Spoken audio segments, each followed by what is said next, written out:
Hi, I'm Christopher from Sydney City Toyota. With Toyotas being so reliable these days, it's really only simple things like battery maintenance that cause our guests any type of on-road problems. We'll check your battery at every service interval, and after a few years, if it's not holding charge, we'll recommend replacing it. As a proud Toyota owner, there are precautions you can take to ensure your battery's performance and longevity. Conduct a battery exterior check. Check the battery for corrosion, cracks or loose connections.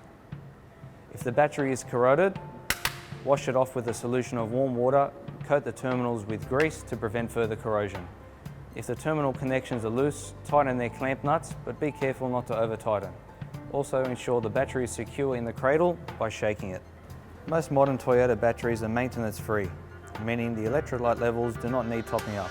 However, if you don't have a maintenance free battery or would like to check it yourself, it's as simple as removing the vent plugs and adding enough distilled water to just cover the battery plate. Refit and secure the vent cap. Some batteries have an upper and lower fluid level lines. Some handy tips to ensure the longevity of your battery is to make sure you haven't left any lights on, like the headlights or the interior lights.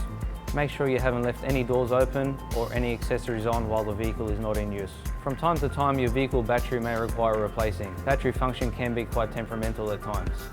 Some telltale signs that the vehicle battery requires replacement is it may be hard to start or sluggish, and your interior dash lights and headlights may be dimming.